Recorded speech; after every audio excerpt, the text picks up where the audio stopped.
ہر چیز کیمرے کی آنکھ دیکھ رہی ہے، اس میں اس قدر زیادہ اسرائیل کی جارحیت۔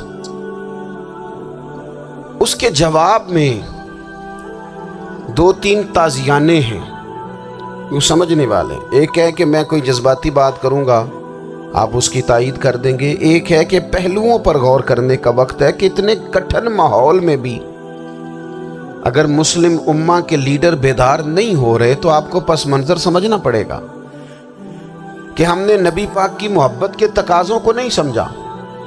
حضور سے محبت ہے نا تو پھر نبی پاک کو تو سادہ طرز زندگی پسند ہے، حضور کو تو پسند نہیں ہے۔ اللہ کے محبوب نے تو دعا مانگ کے فقیری لی اللہ تعالیٰ سے۔ آپ کو پتہ ہے جب بندہ بہت زیادہ آسانیوں میں چلا جاتا ہے، بہت زیادہ اس کے پاس سہولیات ہو جاتی ہیں، اس کا مرنے کو دل نہیں کرتا۔ خود نبی پاک علیہ السلام نے فرمایا قیامت کے قریب کافر تم پر جھپٹیں گے جس طرح بھوکے لوگ کھانے پر جھپٹتے ہیں۔ حضور کیوں، ہم تھوڑے ہوں گے؟ فرمایا نہیں، تمہیں دنیا سے محبت ہو جائے گی اور موت تمہیں بری لگے گی۔ اتنے بڑے بڑے بنگلے، عالی شان محلات، کس کا چھوڑ کے مرنے کو جی چاہتا ہے معاذ اللہ۔ نبی پاک کی محبت کا تقاضا سمجھو، ایسا نہیں کہ وہاں دولت آئی نہیں۔ حضور تو فرماتے ہیں کہ اللہ نے خزانوں کی کنجیاں میرے ہاتھ میں رکھ دی ہیں، لیکن میں نے عرض کیا مالک ایک وقت روٹی دینا اور ایک وقت کا فاقہ دینا۔ کنجیاں خزانوں کی اللہ نے دی۔ جب تک آپ اپنا طرز زندگی، یہ جو بہت دنیا کا پیار ہے نا، بہت زیادہ مرنے کی ہرس، یہ بہت زیادہ جینے کی ہرس، تو اللہ تعالیٰ نے قرآن پاک میں یہودیوں کا طریقہ بیان کیا کہ وہ کبھی مرنے کی تمنا نہیں کریں گے کیونکہ جینے کی ہرس رکھتے ہیں۔ نبی پاک علیہ السلام کے غلاموں، طرز زندگی جب تک سادہ نہیں ہوتا اور جب تک یہ دنیا کے جھمیلوں سے کسی کو دولت دے کر پیچھے کر دیا جاتا ہے، کسی کو عہدہ دے کر چپ کرا دیا جاتا ہے، کسی کو اقتدار دے کر چپ کرا دیا جاتا ہے، رسول اللہ صلی اللہ علیہ وسلم کے سچے غلام ان ایک بات کی سمجھ آ گئی تھی کہ ہمیں ہمارے رب نے کہا ہے قل ان کنتم تحبون اللہ فاتبعونی یحببکم اللہ۔ اے محبوب آپ ان سے فرما دیں اگر رب سے محبت کرنا چاہتے ہیں تو آپ کی پیروی کریں، اللہ خود ان سے محبت فرمائے گا۔ جب رب بھی ان کا ہو جائے گا، جب رب بھی ان کا کی محمد سے وفا تو نے تو ہم، یہ جہاں چیز ہے کیا، یہ لوح و قلم تیرے، اس کا کیا مطلب ہوا؟ لوح و قلم، قلم لکھتی ہے نا تقدیریں، مقدر فیصلے، تو لوح و قلم تیرے ہیں، اس کا مطلب یہ ہے کہ پھر رب کریم تیرے اوپر فضل کرے گا، اور وہ جن فیصلوں کی امت کو دیانت سے چاہت ہے اللہ اپنے فضل سے وہ فیصلے فرمائے گا۔ جب تک زندگی حضور کی غلامی کی طرف نہیں جاتی وہ اللہ تعالیٰ کی تائید نہیں پاتی۔ حضرت عبداللہ ابن حذافہ رضی اللہ تعالیٰ عنہ کو رومیوں نے قید کر لیا تھا، اور جب رومی آپ کو قید کر رہے تھے، پکڑ رہے تھے، جنگ میں کچھ موڑ ایسا آ گیا کہ بظاہر مسلمانوں کے قدم پیچھے ہٹ رہے تھے، تو 1000 آدمی نے، 100 آدمی نے مل کے آپ کے گرد گھیرا ڈالا اور بڑی مشکل سے آپ کو گرفتار کیا۔ جب بادشاہ کے سامنے لے گئے نا تو بادشاہ سے اس کا سپہ سالار کہنے لگا کہ بندہ ضائع کرنے والا نہیں، یہ بات سمجھیں آپ، ہماری طبیعت کے مطابق جو بندہ پورا نہیں اترتا ہم ضائع کر دیتے ہیں۔ حالانکہ اگر آپ کو مخالف صف میں بندہ کام کا نظر آئے تو آپ غور فرمائیں کہ یہ ہمارے قافلہ محبت میں کیسے شامل ہو سکتا ہے، اس کے لیے جد و جہد کریں تاکہ اس سے کام لیا جا سکے۔ اس نے کہا، روم کے بادشاہ نے، بندہ ضائع کرنے والا نہیں۔ وزیر نے کہا بادشاہ سے، اس نے کہا کیا کریں؟ کچھ ایسا کریں کہ یہ معاذ اللہ ہمارے دین میں آج، اور قرآن مجید نے واضح کہہ دیا ہے کہ یہودی اور عیسائی تم سے راضی نہیں ہو سکتے حتی تتبع ملتہم، جب تک کہ تم ان کے دین کی پیروی نہ کرو۔ ان کو کسی طریقے سے معاذ اللہ عیسائی بنایا جائے، تو بادشاہ کہنے لگا 2-3 چیزیں ہیں جس سے کوئی بندہ بھی خریدا جا سکتا ہے، کر لیتے ہیں بات۔ اس نے سب سے پہلے حضرت عبداللہ ابن حذافہ سے کہا کہ جتنے پیسے آپ کہیں گے آپ کو ملیں گے، آپ اس دین میں آ جائیں معاذ اللہ۔ تو حضرت عبداللہ ابن حذافہ نا، کچھ لوگ بڑے سیانے ہوتے ہیں، بردبار ہوتے ہیں، بعض باتوں پر غصہ نہیں کرتے، ہنستے ہیں۔ حضرت عبداللہ ابن حذافہ ہنس پڑے، فرمانے لگے تجھے کس نے بادشاہ بنایا؟ تو بڑا بیوقوف آدمی ہے۔ اس نے کہا کیا مطلب؟ فرمانے لگے نادان، میں تو تلوار لے کے میدان میں آیا ہوں، مجھے دولت کمانی ہوتی میں تجارت کرتا، میں تجارت نہیں کر رہا، میں تو شہادت کے لیے نکلا ہوا ہوں، اور تو مجھے کہہ رہا ہے پیسے لے لے، کو عقل کی بات کر۔ اس نے دوسری بات کی، اس نے کہا کہ میں بادشاہ ہوں، میرے نیچے جتنے بھی عہدے ہیں، وزیر، مشیر، وزیر خزانہ، جو آپ عہدہ کہیں گے آپ کو دے دیا جائے گا، آپ اس طرف آ جائیں۔ تو حضرت عبداللہ ابن حذافہ کہنے لگے پھر کہتا ہوں تو بڑا نادان ہے۔ فرمانے لگے میں حضور کا صحابی ہوں، اور صحابی ہونے سے بڑا عہدہ دنیا میں ہے ہی کوئی نہیں۔ صحابہ وہ صحابہ جن کی ہر صبح عید ہوتی تھی، خدا کا قرب حاصل تھا، نبی کی دید ہوتی تھی۔ کہا تو مجھے لالچ دے رہا ہے۔ اب انہوں نے ایک نئی چال چلی۔ وزیر کہنے لگا کہ میں ایک اور طرح سے معاذ اللہ کوشش کرتا ہوں پگھلا دینے کی۔ آپ اندر کمرے میں قید تھے تو وہاں ایک خاتون کو بنا سنوار کر بھیج دیا گیا۔ دوستو یاد رکھنا، تگڑا اور مضبوط جوان پتہ کون ہوتا ہے؟ جس کی نظریں پوری طرح اس کے کنٹرول میں ہوں۔ یہ علامت جوانی ہے۔ جس آدمی کا پوری طرح، 2 لوگ دنیا میں کبھی کوئی کارنامہ سر انجام نہیں دے سکتے، ایک جو حرام کھاتا ہو، ایک جس کی نظر ناپاک ہو۔ محمد بن قاسم جب یہاں آئے تھے نا، تو ایک دن بڑے پریشان تھے، تو ایک بزرگ کہنے لگے آپ کیوں پریشان ہیں؟ کہنے لگے راجہ دہر سے مقابلہ ہے، اور ہماری فوج تو سندھ کے رستے بھی نہیں جانتی، زبان بھی نہیں جانتی، لڑیں گے کیسے؟ 2-4 دن کے بعد ان بزرگوں کی دوبارہ محمد بن قاسم سے ملاقات ہوئی تو بڑے خوش تھے۔ کہا اب آپ کیوں خوش ہیں؟ کہنے لگے وہ میرا مقابلہ نہیں کر سکتا، میں نے تحقیق کر لی ہے۔ کہا کیوں؟ کہنے لگے نظر کا گندہ ہے، اور جو نظر کے گندے ہوتے ہیں وہ میدانوں میں ٹھہرا نہیں کرتے۔ میدان کے لیے نکلنے کے لیے پاک جوانی کی ضرورت ہوتی، تطہیر مزاج ہونا ضروری ہوتا ہے، پاکیزہ افکار اور سچی اور سچی ستھری سوچوں کا ہونا ضروری ہوتا ہے۔ اس لیے فرمایا کہ میرا مقابلہ نہیں کر سکتا۔ حضرت عبداللہ ابن حذافہ کمرے میں تھے، تو وزیر کی بیٹی اندر سجی سنوری پہنچ گئی۔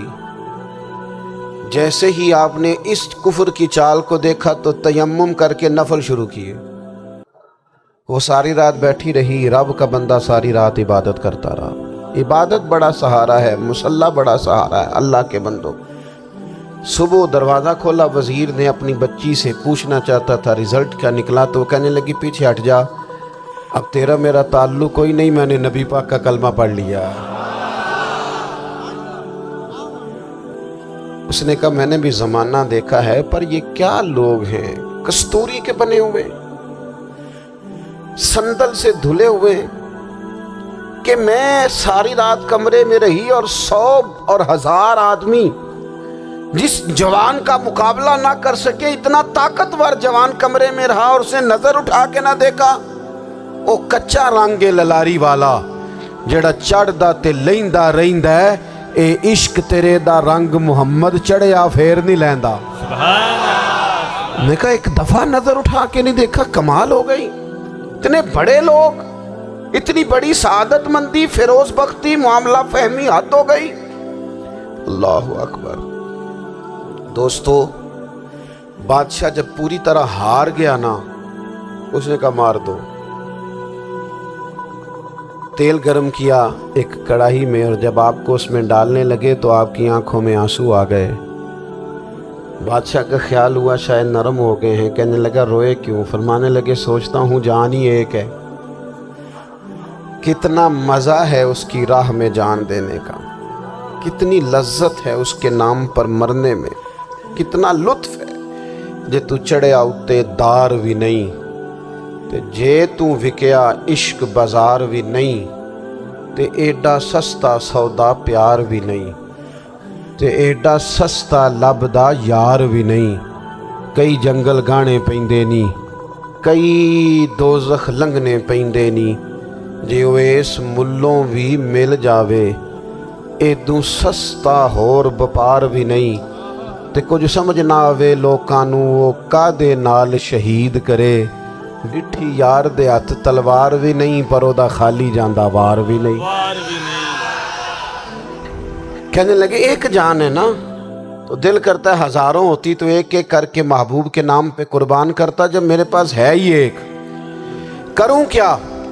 حضرت عبداللہ ابن حذافہ رضی اللہ تعالیٰ عنہ جب روئے اور بادشاہ نے یہ بات سنی تو بادشاہ اٹھ کے کھڑا ہو گیا، سارے وزیروں مشیروں کو کہنے لگا تم نے کہا تھا نا بندہ ضائع کرنے والا نہیں، یہ بھی ضائع کرنے والا نہیں۔ کہنے لگا میرا ماتھا چومو، تم جیسے لوگوں کو قتل نہیں کرنا چاہیے، آزاد کرنا چاہیے۔ عزیز، اپنی زندگی سے نا یہ بہت زیادہ ہرس، ہوس، طمع، اور یہ کسی بات کی بھی ہو، ہرس صرف پیسوں کی نہیں ہوتی، شہرت کی بھی ہوتی ہے،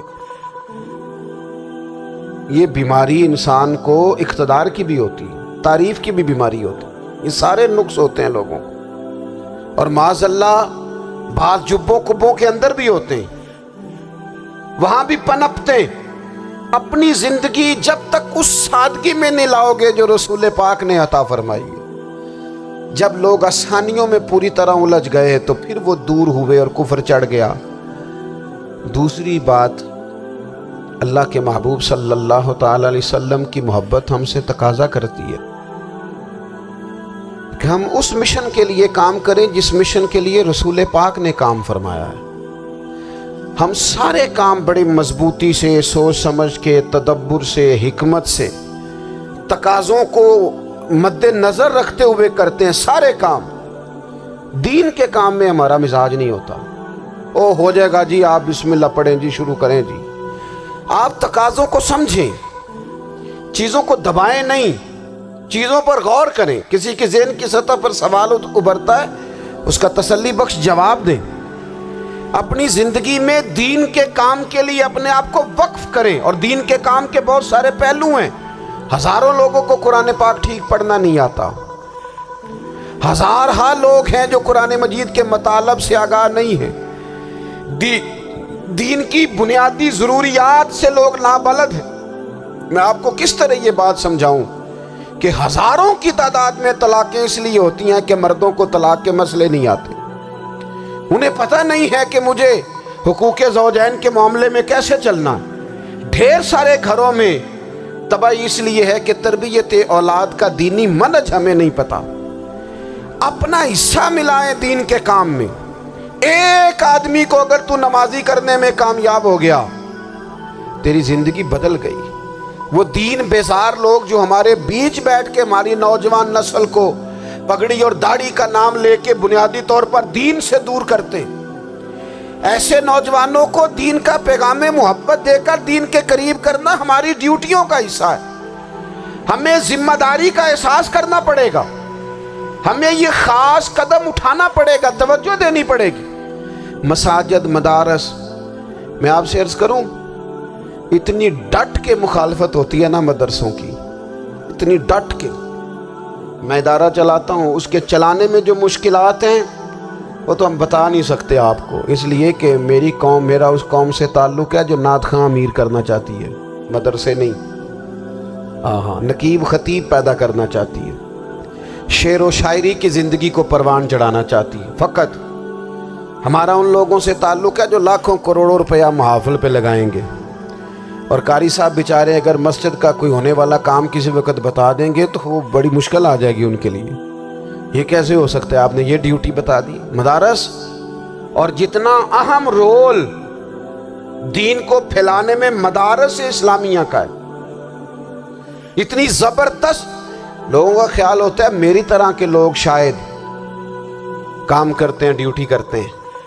یہ 10-15 لوگ آپ کو نظر آتے ہیں جو آپ کو کہیں میڈیا پر یا ادھر ادھر ڈیوٹی کرتے، مخلص لوگ اپنی جگہ پہ وہ بھی بڑا ہی کام کر رہے ہیں، جو میڈیا پہ آ کے بھی اخلاص سے اور درد دل سے کو دین کی، ان کی بھی کسی بات کی حوصلہ شکنی نہیں، لیکن ہزارہا اساتذہ جو مدارس میں بیٹھ کے پڑھاتے ہیں، جنہوں نے وہ سارے لوگ تیار، آپ سمجھ نہیں سکتے کتنا بڑا کام۔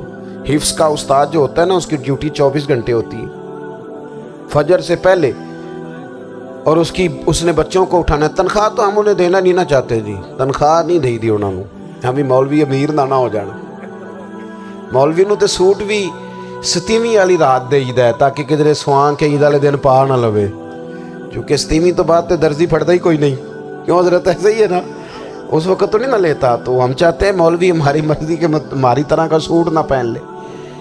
مدارس کی مضبوطی آپ یہ دیکھ لیں، یہ صلاح الدین ایوبی کا تعلق بھلا کس چیز سے تھا؟ غوث اعظم کے مدرسے سے۔ حضور غوث اعظم کے مریدوں کی جماعت اس کے ساتھ شامل تھی۔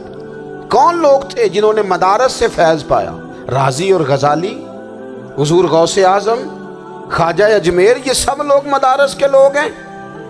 کمزوریاں ہیں، غلطیاں ہیں، بہت ساری چیزوں کی اصلاح کی ضرورت ہے، لیکن یہ دین کا بہت بڑا قلعہ ہوتا ہے مدرسہ، لیکن اس کی مخالفت کی جاتی ہے۔ مجھے بتائیے، اگر مدرسوں میں کمزوریاں ہیں تو کالجوں یونیورسٹیوں میں نہیں ہیں؟ ہم نے کبھی مخالفت کی ہے بند کر دو سارے؟ لیکن لوگوں کا جب خیال آتا ہے، جب ہمارے ایک سابقہ وزیر صاحب تھے سر راہ، کسی دعوت میں میری ان سے ملاقات ہو گئی تو انہوں نے کہا مدرسوں کا کردار کیا ہے آج کے ماحول میں؟ میں نے انہیں کہا کہ مختلف کورسز آپ کراتے ہیں نا، تو اس کے لیے پھر مختلف ویکینسیز ہوتی ہیں، جہاں بچوں کو مدرسے کا کورس کرایا جاتا ہے تو استاد بننا ہوتا ہے، اس نے خطیب بننا ہوتا ہے، مسجد کی ڈیوٹی کرنی ہوتی ہے۔ میں نے کہا آپ بالکل کوئی حکومت سرپرستی نہیں کرتی، لیکن اللہ کا فضل ہے، کبھی آپ نے کوئی مسجد سنی ہے جس میں جمعے والے دن مولوی نہ ملا ہو جمعہ پڑھانے کے لیے؟ کبھی آپ کو رمضان میں ایسی مسجد ملی ہے جس میں قرآن مجید سنانے کے لیے حافظ نہ ملا ہو؟ یہ ہو سکتا ہے کسی حافظ کو مسجد نہ ملے۔ تو مدارس کے ذمے جو کام تھا مدارس نے جم کے کیا ہے اور ڈٹ کے کیا اللہ کے فضل سے، اور مدارس کے لوگوں کو بھی کمزور نہیں پڑنا چاہیے، کبھی کسی وزیر مشیر مالدار کے روب میں نہیں آنا چاہیے، قطعاً نہیں۔ کیوں؟ کہ یہ وہ عظیم لوگ ہیں رسول اللہ صلی اللہ علیہ وسلم کے دین کے غلام، کہ ابھی ایک لفظ نہیں پڑھا ہوتا الف با تا سا، پہلے دن گھر سے نکلتے ہیں تو حضور فرماتے ہیں اللہ کے فرشتے ان کے پیروں کے نیچے پر بچھا بھی دیتے ہیں، پہلے دن اتنا بڑا اعزاز ملتا ہے۔ تو حضور کی محبت کا تقاضا ہے، دین کا کوئی کام کیا جائے۔ ایک خاتون مسجد نبوی شریف میں جھاڑو دیتی تھی، پر کوئی کام تو کرتی تھی نا۔ اور کس مسجد میں؟ جہاں 70,000 فرشتے صبح آتے ہیں، 70 شام آتے ہیں، اس مسجد میں وہ خاتون جھاڑو دیتی تھی۔ بخاری ہے، جب ان کا انتقال ہو گیا صحابہ نے سوچا کہ حضور کو تکلیف ہوگی، بغیر بتائے جنازہ پڑھ دیا۔ حضور صبح تشریف لائے، تازی قبر دیکھی، اور محبوب وہ ہیں جو فرش پہ کھڑے ہو کے عرش کی خبریں دیتے ہیں۔ نبی پاک علیہ الصلوۃ والسلام نے فرمایا کہ مجھے اطلاع کیوں نہیں دی اس کے انتقال کی؟ یہ کرم دیکھو، کوئی ڈیوٹی تو کرتی تھی نا یار، پر خلوص سے، پر پیار سے، پر اللہ کو راضی کرنے کے لیے، پر درد دل سے۔ اور دین کی ڈیوٹیاں کرنے والے دوستو سنو، حضور صبح آئے، قبر کو دیکھ کر فرمایا مجھے کیوں نہیں بتایا؟ یا رسول اللہ آپ کو تکلیف دینا مناسب نہ جانا؟ تو قبر پہ کھڑے ہو کے حضور نے فرمایا صف بناؤ، میں دوبارہ جنازہ پڑھاؤں گا، صف بناؤ میں دوبارہ جنازہ پڑھاؤں گا۔ کوئی ڈیوٹی تو۔ تیسرا تقاضا حضور کی محبت کا، سمجھو میں بس بڑی جلدی بات سمیٹنے لگا ہوں، حضور کی امت سے پیار کرو، یہ نبی پاک کی محبت کا تقاضا ہے۔ حضور اس بندے سے بڑے راضی ہوتے ہیں جو حضور کی امت سے پیار کرتا ہے۔ آپ کو پتہ ہے حضرت جبریل امین علیہ السلام نے معراج کی رات حضور علیہ الصلوۃ والسلام سے عرض کی تھی کہ اللہ کی بارگاہ میں عرض کیجئے گا میری بھی ڈیوٹی لگ جائے آپ کی امت کے ساتھ محبت کرنے پر۔ تو یہ کیوں کہا تھا انہوں نے؟ علماء نے لکھا اس لیے کہا تھا کہ حضرت جبریل بھی جانتے ہیں کہ حضور کی امت سے محبت کی بات کی جائے نا تو نبی پاک راضی ہوتے ہیں۔ امت سے پیار کرو گے نا، امت سے، ایک صرف بات کا خیال رکھنا، عقیدہ برا ہو تو بات دوسری ہے، ورنہ میرے محبوب کی امت کا ایک ایک شخص جو مدینے والے کا کلمہ پڑھتا ہے، جو حضور کا غلام ہے، اس کے بارے میں اپنے دل میں گنجائش رکھنا، پیار رکھنا، وارفتگی رکھنا۔ او دوستو، یہاں لوگ کس کس طرح گروہوں کو، جماعتوں کو سپورٹ کرتے ہیں۔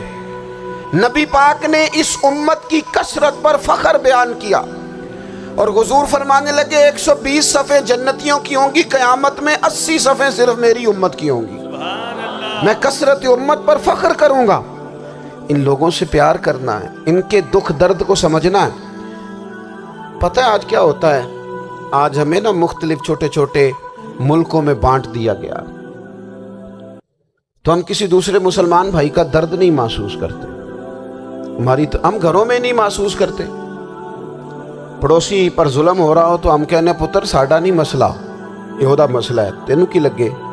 حالانکہ پڑوسی کی آگ اس لیے بھی کسی وقت بجھا دینی چاہیے کہ پڑوسی کی نہ بجھائی جائے تو اپنا گھر بھی زاد میں آ جاتا ہے۔ آج امت مسلمہ سے ہمیں بس لگا دیا گیا اپنے حصے کی روٹی کماؤ، اپنے حصے کی کوٹھی بناؤ، اپنے حصے کی گاڑی خریدو، اپنے حصے کا کام کرو۔ امت کا درد، امت کی بات، وحدت امت کا تصور، امت کا دوبارہ سے وہ شان، ارسل رسولہ بالہدی ودین الحق لیظہرہ علی الدین کلہ، وہ تصور کب ہوگا؟ اس وقت ہوگا جب ہم بات امت کی کریں گے۔ نبی پاک علیہ السلام نے فرمایا مسلمان کی مثال ایک جسم کی طرح ہے، جسم کے ایک حصے کو تکلیف ہو تو سارا آزمائش میں آ جاتا ہے۔ مجھے بتاؤ یہ انگلی درد کرتی ہو، یہ انگلی جسم کا حصہ ہے نا، تو میرا خیال ہے دماغ یہ کہہ دے گا کہ انگلی کی درد ہے نا، مینوں کی لگے، دل کہہ دے گا کوئی نہیں ٹینشن لینے، انگلی کا مسئلہ ہے نا۔ ایسا نہیں ہوتا، بلکہ جب انگلی میں درد ہوتی ہے تو دماغ منصوبہ بندی کرتا ہے کہ اس کا علاج کیسے ہو سکتا ہے، دل پریشان ہوتا ہے، پیر چل کے جاتے، ہاتھ وہ دوائی وصول کرتے، دانت اسے چبا کر، حلق اسے نگل کر، معدہ اسے ذخیرہ کر کے جسم میں پھیلاتا ہے، پھر جا کے انگلی شفا پذیر ہوتی ہے۔ ایک حصے کو درد ہو تو سارا حصہ کام پہ لگ جاتا ہے۔ اسرائیل اگر تکلیف دے رہا ہے فلسطینیوں کو تو ہونا چاہیے تھا نا بعض مسلمان حکمرانوں کو نیند نہ آتی، وہ درد دل محسوس کرتے، ہونا چاہیے تھا نا کہ بعض لوگ یہاں ہم کیا کرتے ہیں بھلا بیٹھ کے، اب تو مجھے بعض چیزوں سے کوفت بھی ہونے لگا، ہم دیتے ہیں بیان، مذمت۔ آپ کے بیان دینے سے کیا ہوگا؟ فلانے نے بھی بیان دے دیا، فلانے نے بھی کلپ دے دیا، یہ کیا کر رہے ہیں؟ یہ تو آپ زندہ رہنا چاہتے ہیں۔ وہ جس طرح آج کل ہمارے ہاں بہت ساری چونکہ جماعتیں ہیں تو کشمیر ڈے آتا ہے نا تو مل کے ریلی نہیں نکالی جا سکتی، سوال نہیں پیدا ہوتا، کیونکہ ہمیں جماعتوں کو زندہ رکھنا ہے۔ اس جماعت کی خبر الگ لگنی چاہیے، اس جماعت کی خبر الگ، تو ایسے کوئی انقلاب آئے گا؟ یاد رکھنا امت کو پوری کو ایک طاقتور آواز بننا پڑے گا، ہمیں تھوڑا تھوڑا اوپر اٹھ کے سوچنا پڑے گا۔ خدا را اللہ تعالیٰ مجھے معاف کرے اگر کوئی بات میں ستی کر رہا ہوں، دل کی گہرائی سے عرض کرتا ہوں اب تو بڑا سخت وقت آ گیا۔